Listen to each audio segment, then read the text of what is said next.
Oi, gente, como é que vocês estão? Eu espero que vocês estejam bem, estejam com saúde e que tenham enfrentado 2020 da melhor maneira possível. Eu sei que não foi um ano fácil, que foi completamente atípico, mas como boa esperançosa que eu sou, eu tenho muita fé de que 2021 vai ser muito melhor.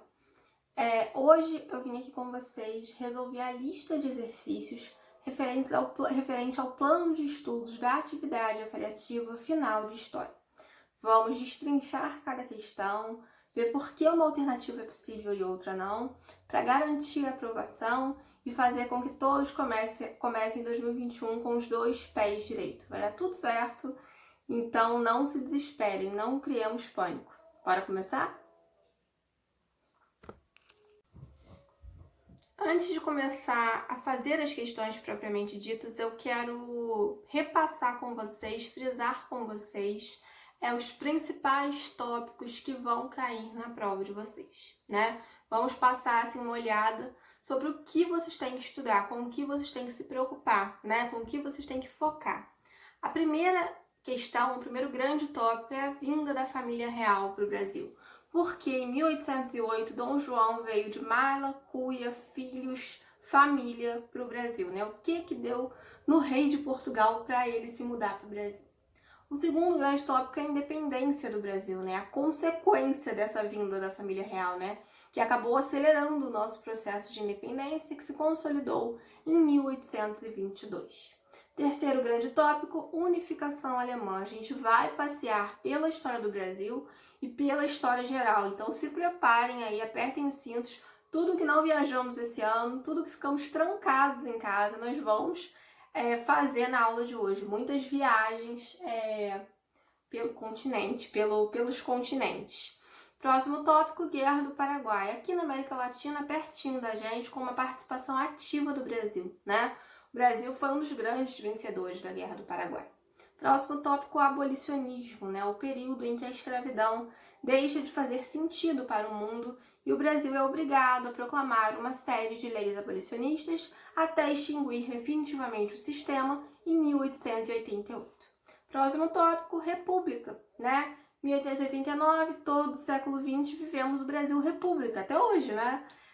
A monarquia deixa de existir, não tivemos um terceiro império, não tivemos Dom Pedro III, né? Teremos Brasil república e muitos presidentes, né? Vamos estudar alguns deles, mas antes estudaremos também as guerras mundiais, a primeira e a segunda, né? Os grandes acontecimentos do século XX, matérias preferidas da maior parte dos estudantes, né? Que possuem uma paixão, uma afeição muito grande pelas guerras mundiais. Vamos fazer exercícios sobre elas. Era Vargas, Dutra, João Goulart, JK, Jango, todos eles também serão apreendidos, assim como o nosso período militar, né? O período de 21 anos em que o Brasil esteve na mão de uma série de militares, né? Encerraremos com Collor, né? O presidente que foi eleito pela primeira vez após um longo período militar, mas que foi tirado do poder por meio de um impeachment, né? No comecinho dos anos 90. Agora sim, se preparem, peguem um copo d'água, um suquinho, que nós vamos resolver 17 questões aqui juntinhos, vocês daí e eu daqui, porque estamos, né, em isolamento social. Se preparem. Da família real para o Brasil, né, sobre a vinda dessa corte portuguesa para o Brasil. Vamos ler ali com calma. A instalação da corte portuguesa no Rio, em 1808, representou uma alternativa para o contexto da crise política na metrópole e a possibilidade de implementar as bases para a formação de um império luso-brasileiro nas Américas. Das alternativas abaixo, assinale aquela que não diz respeito ao período joanino. Cuidado, né? Não vamos errar essas bobeirinhas, né? O que não diz respeito, aí você pega e assinala que diz respeito, né? E aí você acaba perdendo uma questão à toa, né? Ocupação da Guiana Francesa e província Cisplatina. Sua incorporação ao Império Português como resultado da política externa agressiva adotada por Dom João.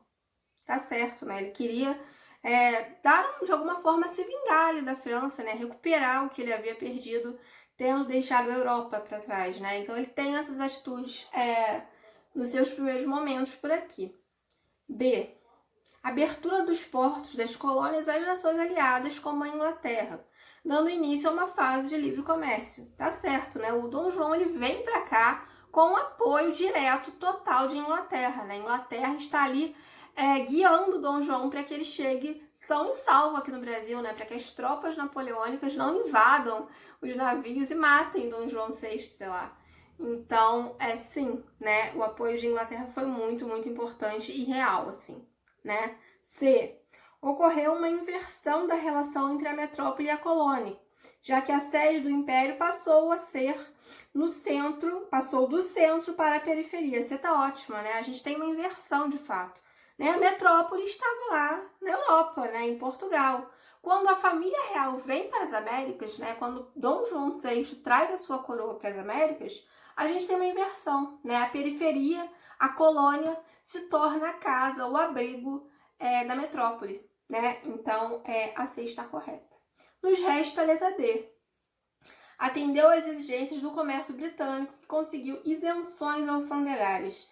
A D confunde demais, prestem bastante atenção. Não houveram isenções, não foram o fim dos impostos. Houve uma diminuição das tarifas dos impostos. Essa diminuição, de fato, ela existiu, mas não ocorreu a isenção. Não se parou de cobrar impostos da Inglaterra. Então, prestem atenção para não cair em nenhuma pegadinha, porque a questão 1, gabarito, é letra D. 2. Entre os eventos que antecederam a independência política do Brasil e propuseram ou criaram condições para a autonomia, podemos mencionar as iniciativas da coroa portuguesa no Brasil no início do século XIX, como a permissão ao comércio internacional sem a mediação da metrópole e a criação de um sistema bancário oficial. Foi o Banco do Brasil, né? A 1 tá boa, a A tá boa. Vamos ver as outras opções. As revoltas ocorridas na região das Minas Gerais no decorrer do século XVIII, com características e projetos em todos os casos emancipacionistas e propositores de um Estado autônomo brasileiro. Minas Gerais, de fato, se revoltou muito, né? A gente tem o caso de Tiradentes, por exemplo. Porém, Minas Gerais jamais quis a independência do Brasil. Eles queriam a independência de Minas Gerais. Dá para entender? Eles queriam que Minas Gerais se tornasse uma nação independente no meio do Brasil. Não daria muito certo, né, gente? Minas não tem saída para o mar, né? Então não teria oceano essa nação. Ficaria dentro do Brasil, meio que exilada ali, né? Isolada, enfim. Não vejo isso com bons olhos, mas a B tá errada. C. As mudanças ocorridas no cenário europeu entre o final do século XVIII e início do XIX, com a ascensão de Napoleão ao trono francês e a conquista de toda a Europa Ocidental e de suas possessões coloniais. Napoleão não conquistou todas as possessões coloniais das Américas. Ele, na verdade, não foi bem sucedido nas Américas. Se vocês forem analisar o caso de Napoleão nas Américas, vocês vão ver que ele perdeu mais territórios que ganhou. Ele perdeu, por exemplo, o Haiti, a principal colônia que ele possuía. Então, Napoleão nunca dominou o Brasil, né? Então, a C tá errada. D. As ações de grupos de comerciantes da colônia, desde o início do século XIX, desejosos de ampliar sua independência comercial, de estabelecer vínculos diretos com os países do Ocidente Europeu e do Extremo Oriente. Os comerciantes até poderiam querer, de fato, alguma coisa, mas eles não tiveram esse poder todo, né? né? A vinda da família real, ela acaba adiantando a nossa independência, né? Muitas construções são feitas, jardim botânico, asfaltamento de rua, iluminação, biblioteca nacional, o banco, guarda municipal, e tudo isso agiliza o nosso processo de independência, que é consolidado em 7 de setembro de 1822, né? Nos tornamos uma nação independente. Tudo bem? Então, questão 2, o gabarito, letra A. Prontos para 3? A questão 3, ela é justamente sobre a unificação da Alemanha. Prestem atenção, é um tema que não costuma ser considerado muito fácil pelos alunos, né? É um tema um pouco imbricado, que a gente não estuda com tanto foco muitas vezes. Prestem atenção. Quando Bismarck realiza uma revolução de cima, momento em que, em virtude do poderio econômico e da força militar da Prússia, Prússia é a Alemanha. Sempre que vocês ouvirem a palavra Prússia, vocês lembrem de Alemanha. São sinônimos. A Alemanha se unifica como Estado forte, consolidando-se a sua trajetória rumo à modernização. A reunificação, tendo-se como referência essas considerações, pode-se concluir que o principal fator que possibilitou a unificação alemã foi o desenvolvimento econômico e social dos estados germânicos, iniciando com o estabelecimento do Zollverein, liga aduaneira que favoreceu o interesse da burguesia. Exatamente isso. O Zollverein foi um acordo econômico entre as regiões que hoje compõem, o país Alemanha, para que os impostos fossem diminuídos, fossem chegados a um limite ali bem baixinho, para que essas regiões pudessem conversar entre si economicamente, o Zollverein é uma espécie de Mercosul, uma espécie de União Europeia, só que focado ali nas questões da Alemanha, Então, a letra A está muito, muito boa. Vamos ver as outras. A unificação alemã atendeu aos interesses de uma aristocracia rural, desejosa de formar um amplo mercado nacional para os seus produtos, alicerçando-se na ideia do patriotismo cultural e do nacionalismo popular. Primeiro que não havia patriotismo cultural e nem nacionalismo popular, porque a região ela era muito dividida. O que hoje é a Alemanha era dividido em mais de 30 estados, que muitas vezes divergiam entre si, Então não havia ainda esse nacionalismo. Ele vai ser construído perto da Segunda Guerra Mundial, Quando a Alemanha perde a Primeira Guerra e aí um nacionalismo forte é construído. Segundo tópico é que não foi um acordo nem somente do campo, nem somente da indústria, foi uma mistura dos dois.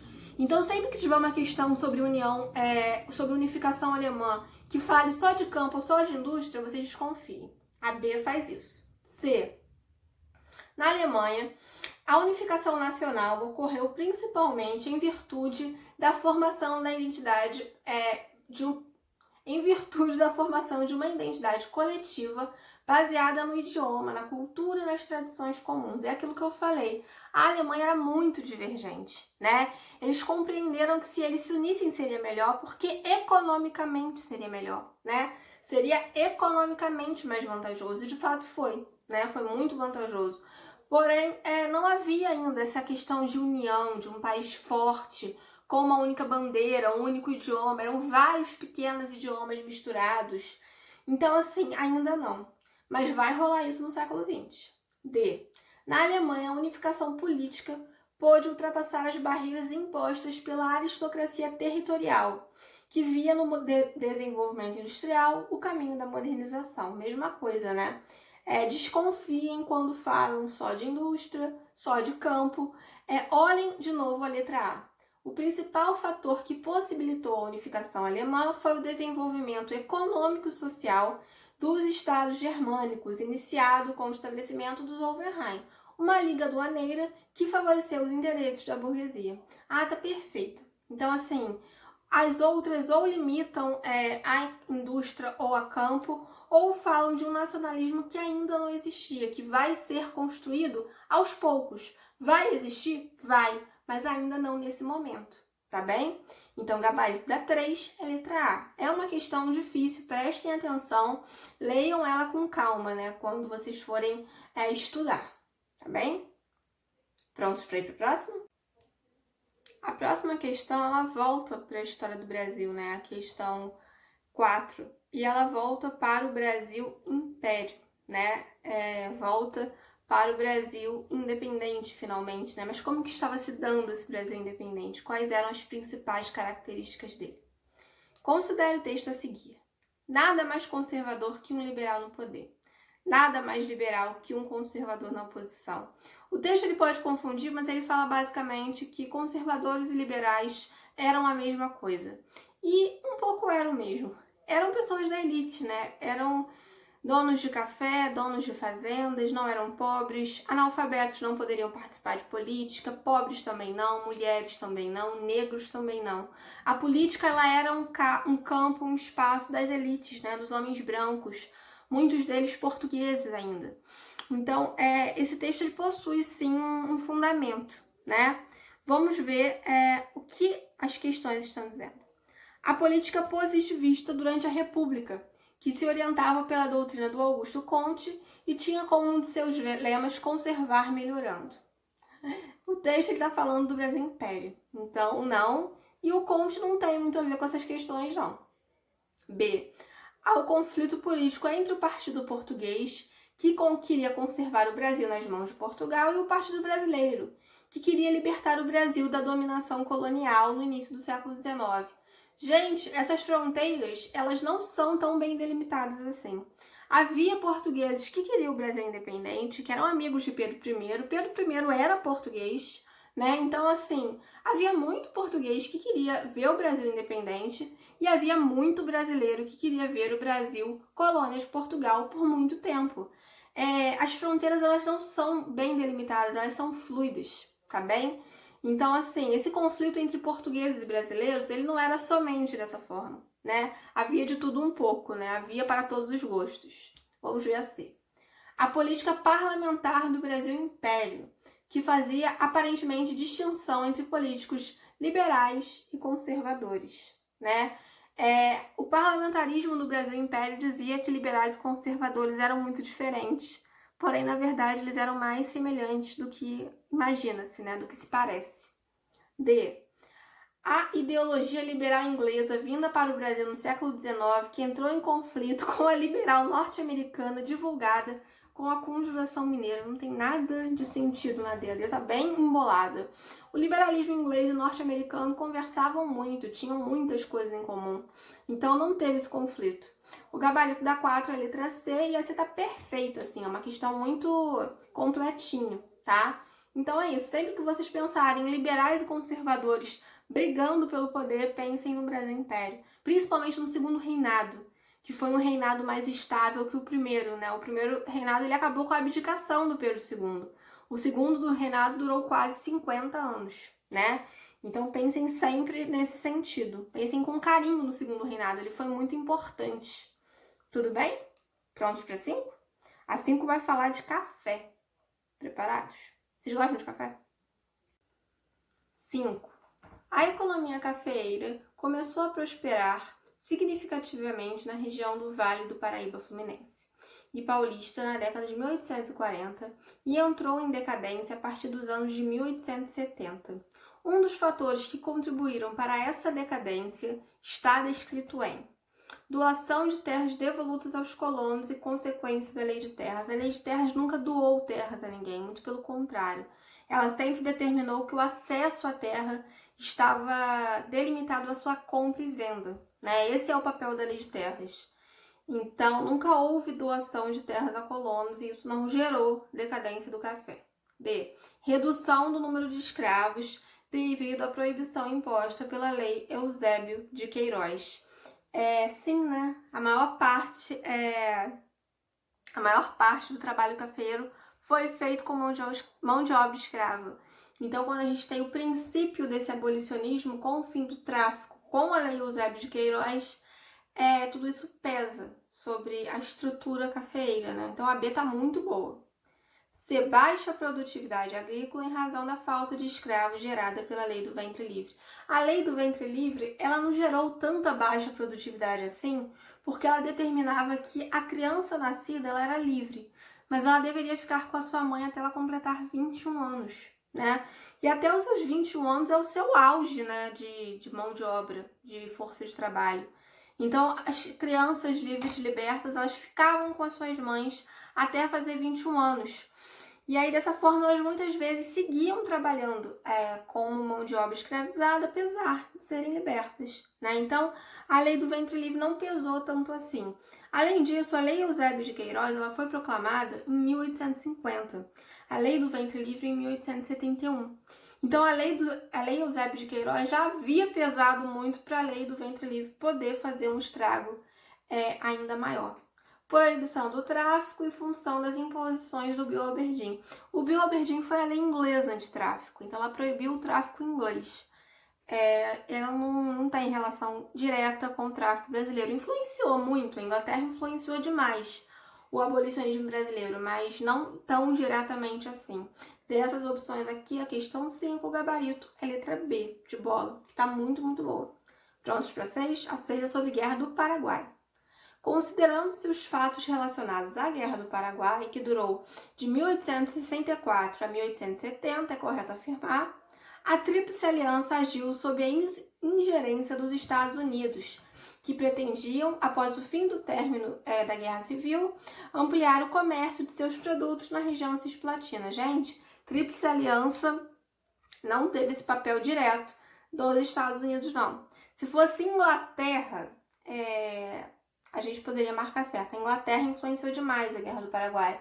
Mas os Estados Unidos não. Os Estados Unidos eles estavam no meio da guerra civil deles, né?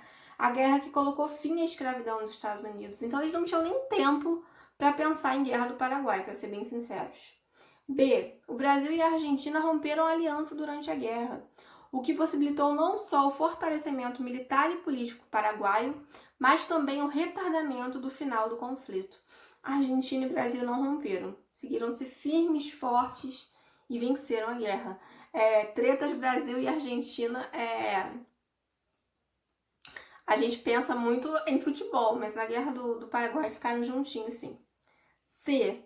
O Brasil entrou nessa guerra motivado por interesses relacionados à definição das fronteiras e à garantia da livre navegação pelo Rio Paraguai, o principal via de acesso do Mato Grosso. Muito boa. Havia, a justificativa para o início da guerra de que o Paraguai queria um acesso novo ao mar e que por isso ocuparia territórios brasileiros, argentinos e uruguaios. Nunca se teve provas concretas de que o Paraguai de fato queria isso, e além de não ter as provas concretas, nunca se soube quando o Paraguai pretendia atacar, se de fato ele atacaria ou se era só um sonho que nunca se realizou, enfim. Ficou tudo muito confuso, mas a justificativa foi de fato essa. Vamos ver a D.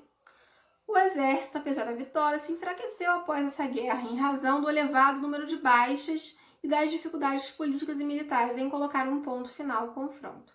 De fato, morreu gente, né, gente? Toda guerra morre-se muita gente. Mas o exército saiu vitoriosíssimo, o exército saiu alavancado. Tanto que o nosso primeiro presidente é um militar, né, que é o Deodoro da Fonseca. O segundo também, Floriano Peixoto. O exército ele ganhou muito com a Guerra do Paraguai, né? Ele só ganhou. Ele teve a sua moral elevada, a credibilidade, o fato de vencer um confronto internacional pela primeira vez, de lutar fora do Brasil. Então, para o exército, a guerra foi muito boa, né? A questão 7, ela continua falando sobre a Guerra do Paraguai. Vamos ver agora o que ela tem a nos dizer. A Guerra do Paraguai foi um conflito muito sangrento e se estendeu de dezembro de 1864 a março de 1870, envolvendo a Tríplice Aliança, que é Brasil, Argentina e Uruguai, contra o Paraguai, que foi derrotado. O Paraguai lutou sozinho, né, gente? Muito difícil você vencer uma guerra contra 3 nações, né? Por mais forte que você seja, é muito complicado, né? Levando-se em conta os fatos históricos deste processo, é incorreto afirmar que, incorreto. Esta guerra marcou a formação do exército brasileiro e o apogeu e decadência da monarquia brasileira, tá certíssima, né? O exército se fortaleceu, a monarquia saiu vitoriosa, Pedro II ia pessoalmente ao Paraguai ver as tropas. Existem fotografias de Pedro II indo ao Paraguai ver como a situação estava, bem interessante. Porém, foi o começo do fim, né? Porque logo depois, menos de 3 décadas depois, o Brasil proclama uma república e o presidente da república, Deodoro da Fonseca, lutou na Guerra do Paraguai, tá? Então, ele ascendeu muito por conta da guerra. B. O Paraguai, no século XIX, era um país diferente do conjunto latino-americano por ter alcançado o progresso econômico autônomo. O Paraguai ia muito, muito bem das pernas. Ele estava avançando, reforma agrária, alfabetização, industrialização.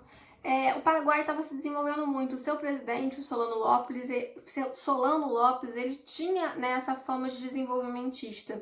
E o fato de o Paraguai estar indo muito bem incomodou muita gente, né? Incomodou o Brasil, Argentina e Uruguai, né? Que ficaram com medo de serem invadidos. Incomodou a Inglaterra, que lá longe, da Europa, ficou com medo de uma possível potência ali pelas Américas, né? E deu toda a autorização, deu dinheiro, empréstimos, tudo que fosse possível para que Brasil, Argentina e Uruguai vencessem a guerra. E funcionou, né? Venceram. Sob o comando de Caxias foi tomada Assunção, né, que é a capital. Após a tomada da capital, né, o Conde Du, ele era marido da princesa Isabel, que proclamou o fim da escravidão no Brasil, que assinou a Lei Áurea, é esposo dela. Assumiu como general em chefe as forças aliadas até a morte de Solano, quando teve fim a guerra. Tá ótimo, é isso mesmo. Os monarcas, eles têm, né, um histórico militar. O Brasil não teve uma perda significativa de homens e nem tampouco endividamento. O Brasil foi o grande beneficiário, impondo sua hegemonia por toda a bacia latina. Essa questão dá para confundir, né? Mas o Brasil teve sim perda de homens, se endividou fazendo empréstimos com a Inglaterra e não foi o único beneficiário, né? A Argentina e o Uruguai também tiveram a sua parcela de benesses. Então, por conta disso, a incorreta é a opção a ser marcada, né? Porque já que temos que marcar a incorreta, questão 7, letra D. 8. Havia no Brasil pelo menos 3 correntes que disputavam a definição da natureza do regime: o liberalismo americano, o jacobinismo francesa e o positivismo de Augusto Comte, defendido pelo Benjamin Constant. As 3 correntes combateram-se intensamente nos anos iniciais da República, até a vitória de uma delas. Estamos falando aqui do princípio da formação do Brasil República, né? Como que ele se daria, né? Ele seria liberal, que nem os Estados Unidos, com pouca intervenção do Estado. Ele seria jacobino, ou seja, mais revolucionário, que nem a Revolução Francesa. Ou ele seria positivista, com uma forte participação do exército durante todo o seu processo. Essa questão ela pode confundir demais, porque de fato os primeiros presidentes do Brasil, os 2 primeiros, eles eram militares, mas eles logo deixaram o cargo e quem assumiu a política a partir de então foram os donos do café, né? Foram os barões do café. Então prestem atenção no que fica, né? Quem foi que ficou mais tempo no poder? 2 militares ou uma série de governantes donos de fazendas de café, né? Segunda opção, né? Então vamos ver com calminha aqui. A corrente positivista. B, liberal. C, a jacobina. D, um misto de positivismo jacobino. É a B, porque o texto fala que há, nos anos iniciais, um combate até a vitória de uma delas, que é, no período oligárquico, no período café com leite, a vitória da corrente liberal, a vitória definitiva. Então, questão 8, gabarito é bola. Tudo bem? Questão 9. Em relação às causas da Primeira Guerra Mundial, é correto afirmar que a incapacidade dos Estados liberais em solucionar a crise econômica do século XIX colocou em xeque toda a estrutura do sistema capitalista. A instabilidade política e social das nações europeias impulsionou as disputas colonialistas e o conflito entre as potências. A segunda frase ela está certa, mas a primeira não. Porque a Primeira Guerra Mundial ela não foi uma guerra que colocou em xeque o capitalismo. Ela foi uma guerra entre potências capitalistas para descobrir quem dominaria o capitalismo. O fim desse sistema nunca esteve em questão. B. A desigualdade do desenvolvimento das nações capitalistas europeias acentuou a rivalidade imperialista. A disputa colonial, marcada por um nacionalismo agressivo e pela corrida armamentista, expandiu os pontos de atritos entre as potências. A B está muito boa. C. O sucesso da política de apaziguamento e do sistema de aliança equilibrou os sistemas de força entre as nações europeias, acirrando as lutas das conquistas de colônias da Ásia e da África. Não teve sucesso da política de apaziguamento, muito pelo contrário, né? Foi o fracasso da política de apaziguamento que culminou na guerra, né? Na Primeira Guerra Mundial, né? Foram uma série de declarações de guerra que deu no que deu, né? O resto é história. Deu o expansionismo na Áustria, a invasão na Polônia pelas tropas alemãs, assustaram a Inglaterra e França, que reagiram declarando guerra. A D, muito cuidado para não confundir, porque a D está descrevendo o início da Segunda Guerra Mundial, né? Então, cuidado, né? porque para a Primeira Guerra o gabarito é B.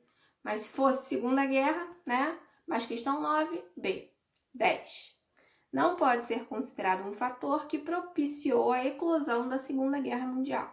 A ascensão de regimes totalitários na Itália e na Alemanha nos anos 20 e 30. Essa aqui não é porque é um fator, né? E aí tá perguntando alguma coisa que não é fator. B. Efeitos da crise de 29 na economia. É um fator. A crise de 29 está atrelada à Segunda Guerra Mundial. C. As cláusulas punitivistas do Tratado de Versalhes imposto à Alemanha no final da Primeira Guerra. É um motivo. Ao fim da Primeira Guerra, a Alemanha foi considerada culpada pela guerra, né? E ao ser considerada culpada, ela teve uma série de punições, né? Não pôde ter exército, equipamento militar diminuído, teve que pagar uma severa indenização, perdeu territórios, e tudo isso impulsionou um espírito revanchista que culminou na Segunda Guerra Mundial. Então é um fator sim. Nos resta a letra D, né? A vitória dos republicanos na Guerra Civil Espanhola, barrando o avanço do fascismo na Espanha.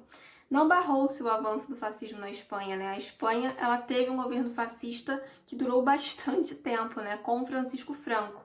Então a Guerra Civil Espanhola, muito pelo contrário, ela foi a vitória do fascismo na Espanha. Por isso ela está incorreta. Prontos para 11?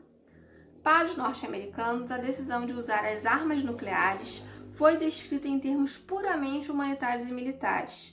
Nas palavras do então secretário de guerra Henry Stimson, os artefatos foram usados a fim de terminar com a guerra no menor prazo possível e evitar as enormes perdas de vidas que de outra forma teríamos que enfrentar.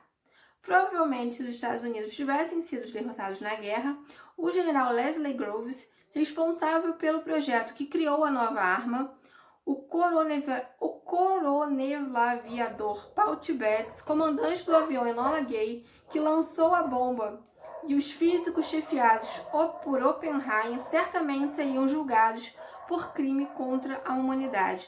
O texto está falando sobre os ataques atômicos que ocorreram na Segunda Guerra Mundial, né?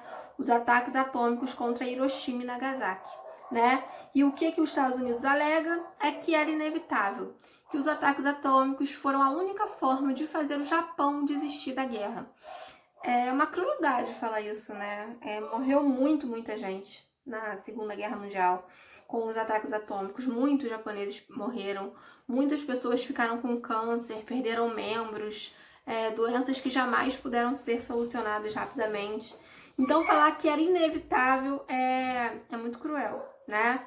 E o que o texto fala na segunda parte é que caso os Estados Unidos fossem derrotados, caso o nazismo tivesse vencido, todas as pessoas que participaram da criação da bomba atômica, eles responderiam por crime contra a humanidade, né? Porque foi uma loucura, né? Foi um ataque brabíssimo.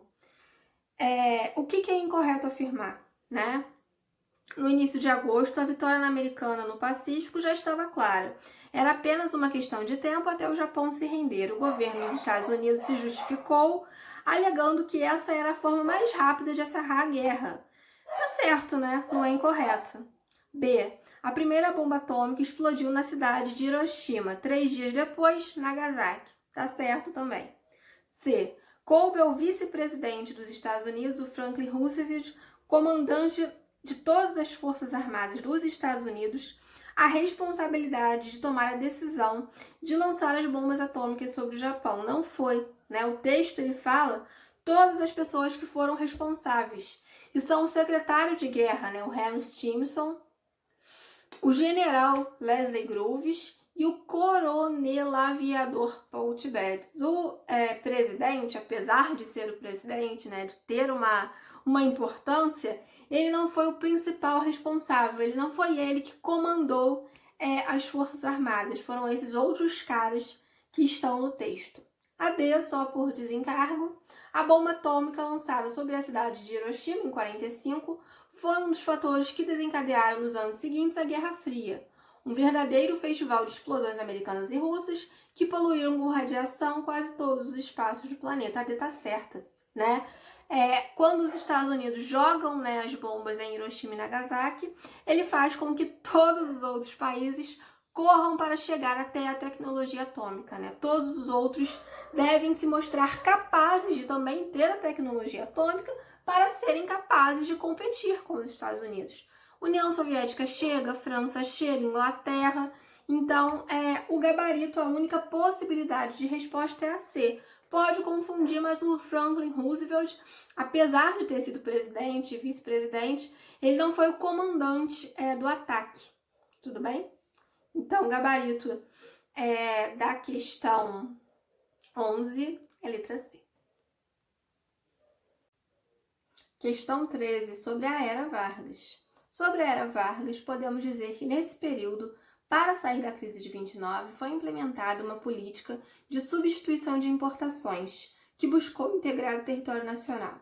Nesse aspecto, podemos afirmar que a substituição das importações, ligada à integração do território nacional, teve como objetivos a. Fortalecer o modelo agrário exportador e oferecer preços mais baixos no mercado externo, tendo em vista a ampliação das vendas para os Estados Unidos, gerando o capital necessário aos projetos de integração do território.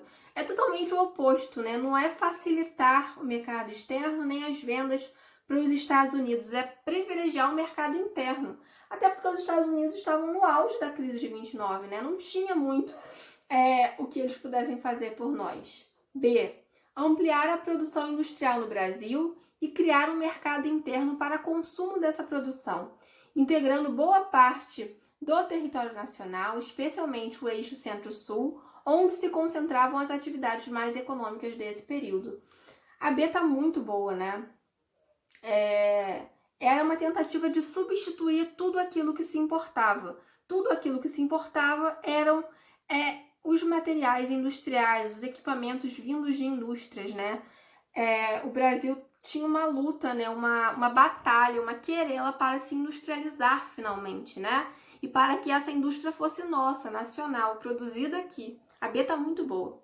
C. Expandir o setor de serviços e fortalecer os sindicatos, de modo que fosse possível a integração do território nacional pela União dos Trabalhadores em grandes centrais sindicais. A gente viu numa questão anterior, se vocês voltarem, vocês vão lembrar. O Vargas, ele subjugou os sindicatos, né? Ele tinha um viés muito autoritário.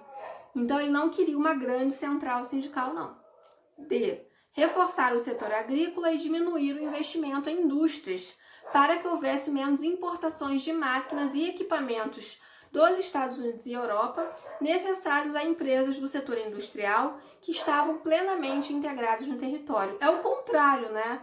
A agricultura nossa sempre foi reforçada, gente. A gente produz açúcar e café desde que os portugueses chegaram aqui, né?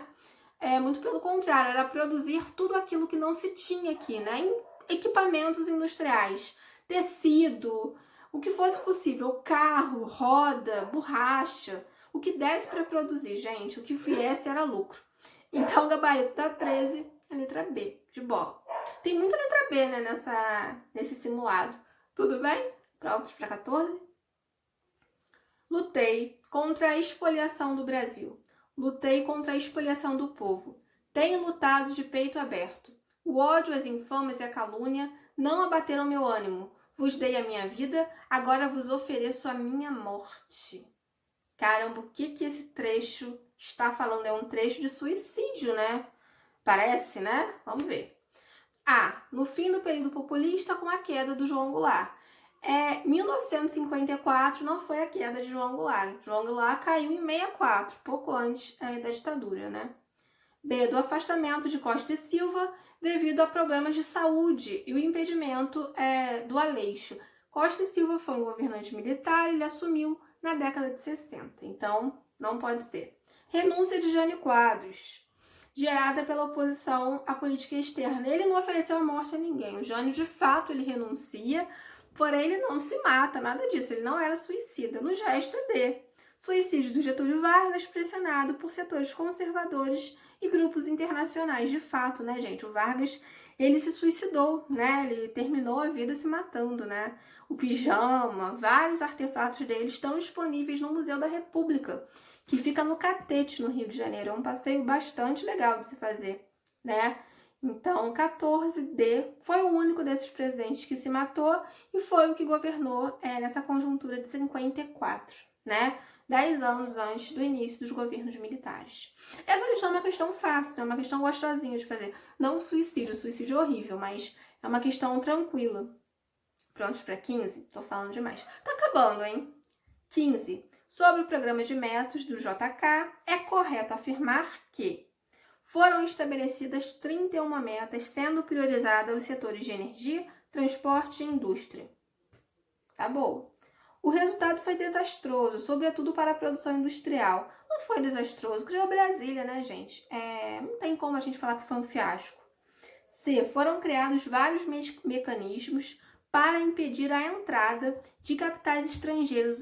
O JK amava um capital estrangeiro. Fez empréstimo com os Estados Unidos à torta e à direita. Então a C não pode ser, gente. D. O objetivo era a prioridade no setor agrário exportador, privilegiando café e soja. Não mais, né? O café teve o seu momento e foi um momento muito relevante. Mas aqui na era do JK ele já tinha entrado numa franca decadência. Então o gabarito é A. 15, letra A. Penúltima, em 16. Assinale a alternativa sobre a expressão milagre econômico, né? Uma expressão que se refere ao período militar, em que a economia cresceu muito com alguns custos. Vamos ver aqui o que as opções nos dizem. A. Remete a um período que houve de fato crescimento econômico, mas o preço foi elevado, inflação, endividamento, redução drástica das liberdades individuais. A. Tá boa. B. Remete a um período em que o crescimento econômico ocorreu junto com o avanço dos projetos sociais criados pelo Estado brasileiro, preocupados em dividir melhor o bolo. Não houve grandes projetos sociais no período militar. Essa expressão dividir o bolo é interessante, porque os militares falavam no começo que eles teriam que construir um bolo, né, na verdade assar, né, fazer a massa ali de um bolo, e depois que o bolo crescesse, né, seria dividido entre toda a população, né? O bolo, no caso, é a economia. Porém, esse bolo nunca foi muito bem dividido, sabe? Sempre teve uma desigualdade no Brasil militar. Classe média alta se beneficiou muito, mas os muito pobres não. Se remete à década de 80, o maior crescimento econômico do país. A década de 80 foi o auge da crise econômica no nosso país. Endividamento, inflação, perguntem para os pais de vocês. O preço no mercado cada hora moeda toda hora mudava, escândalos de corrupção, então não. D. A luta armada é uma forte expressão da política militar, do milagre. Não, né, gente? Luta armada remete à luta popular, né? A luta de pessoas que não estão ligadas ao exército. E não era o caso, né? A única correta é a A. E tá bem redondinha essa questão, tá bem certinha. Prontos para a última? Falei que estava acabando. Beberam aguinha, beberam suquinho, comeram um chocolatinho. Vamos encerrar. A última questão ela fala sobre a redemocratização, né? A partir da redemocratização do Brasil, é possível observar mudanças econômicas significativas no país. Entre elas, exclusão dos produtos agrícolas do rol das principais exportações brasileiras. O Brasil sempre foi um grande exportador agrícola, né? Por mais que em alguns momentos a agricultura não fosse o auge, não fosse a principal atividade, né, competindo ali com a indústria, ela nunca foi excluída. A gente sempre foi um país muito agrícola. A gente é tropical, é grande, né? A gente é quente. Não. B. Privatização de empresas estatais em diversos setores, como os de comunicação e mineração, né? A redemocratização que se dá na década de 90, ela é marcada por muitas privatizações, né? A Vale, né? A B tá boa. Principalmente na era FHC, né? A era do Fernando Henrique Cardoso. Se a ampliação das tarifas alfandegárias de importação, protegendo a indústria nacional. A gente está no auge do neoliberalismo. A indústria nacional está tudo menos protegida. E para finalizar, implementação de reforma agrária sem pagamento de indenização aos proprietários. Nós nunca tivemos reforma agrária no Brasil, né? Toda e qualquer questão que falar sobre reforma agrária, vocês desconfiem, nunca existiu. Nunca as terras agrícolas brasileiras foram divididas. Reforma agrária é isso, né?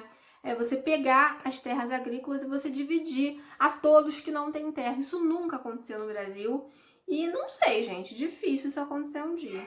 O gabarito da 17, a letra B. Espero que eu tenha conseguido ajudar vocês, que vocês assistam esse vídeo com muita atenção, né? Velocidade mínima do YouTube, revejam quantas vezes forem necessárias. Qualquer coisa eu tô por aqui, não hesitem em me procurar. E eu desejo sempre o melhor para todos vocês. Espero que nos reencontremos em breve. Beijinhos, se cuidem. Até breve.